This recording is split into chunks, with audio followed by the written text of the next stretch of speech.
নমস্কার, আমি অ্যাস্ট্রোলজার শুভঙ্কর শাস্ত্রী।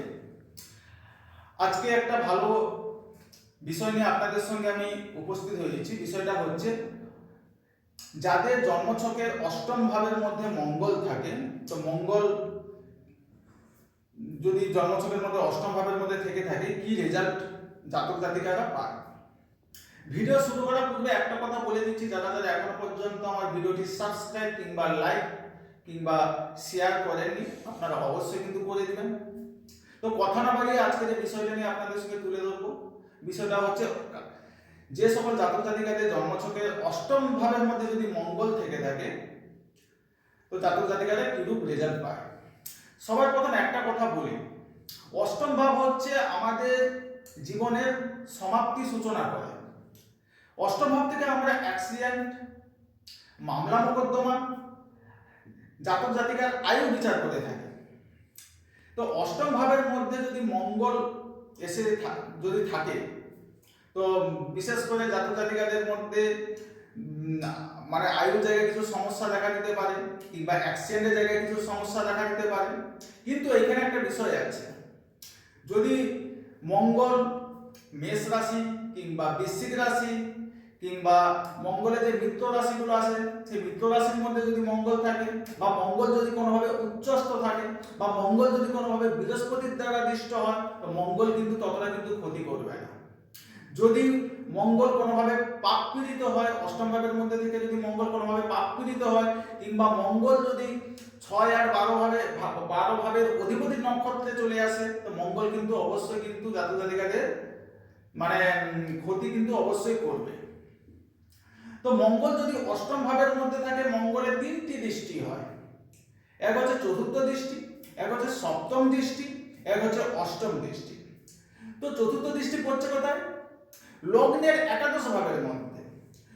তো লগ্নের একাদশ ভাবের মধ্যে যদি মঙ্গলের দৃষ্টি দেয়, মঙ্গল যদি কোনোভাবে পাপ পীড়িত হয় কিংবা অশুভ হয়ে যদি মঙ্গল মানে একাদশ ভাবের মধ্যে দৃষ্টি দেয়, তাহলে বিশেষ করে জাতকের প্রাপ্তির জায়গায় কিছু সমস্যা দেখা দিতে পারে, কিংবা জাতকের মানে বড় যে মানে ভাই বোন হয়, তাদের সঙ্গে কিছু মানে তাদের সঙ্গে সম্পর্কে কিছু অ্যাডজাস্টমেন্টের জায়গায় কিছু সমস্যা দেখা দিতে পারে, কিংবা জাতকের সোর্স অফ ইনকামের জায়গায় কিছু সমস্যা দেখা দিতে পারে।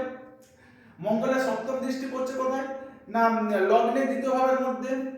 তো মুখের বাণীর জায়গায় কিছু সমস্যা চলে আসতে পারে।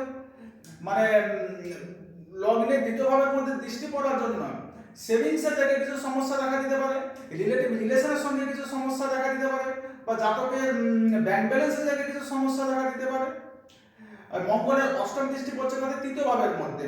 এই তৃতীয় ভাবের মধ্যে দৃষ্টি পড়ার জন্য প্রতিবেশীদের সঙ্গে কিছু সমস্যা দেখা দিতে পারে, কিংবা জাতকের কমিউনিকেশনের জায়গায় কিছু সমস্যা দেখা দিতে পারে, কিংবা জাতকের চেষ্টার জায়গায় কিছু সমস্যা দেখা দিতে পারে। তো তৃতীয় ভাব থেকে যা যা আমরা বিচার করে থাকি, সেই ভাবের কিন্তু ঘাটতি কিন্তু মঙ্গল কিন্তু অবশ্যই দেবে। মঙ্গল হচ্ছে আমাদের জীবনের সাহস কিংবা উর্জা শক্তির কারক গ্রহ। মঙ্গল আমাদের পরাক্রমটাকে দেখে থাকে। মঙ্গল বিশেষ করে যাদের যাদের জন্মছকের মধ্যে মঙ্গল যদি ভালো হয়ে থাকে, সেই জাতক অবশ্যই কিন্তু সাহসী হয়। সেই জাতক কিন্তু জাতকের মধ্যে একটা কমিউনিকেশনের জায়গায় কিন্তু ভালো হতে দেখা যায়।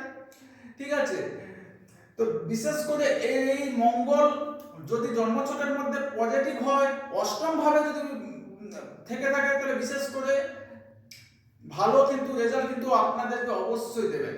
তো আপনাদের জন্মছকের মধ্যে যদি অষ্টম ভাবের মধ্যে মঙ্গল থাকে, তো অযথা কিন্তু আপনারা ভয় পাবেন না। কোনো ভালো অ্যাস্ট্রোলজারের গাইডেন্সে মানে অ্যাস্ট্রোলজার থেকে কনসালটেন্ট আপনারা অবশ্যই করাবেন।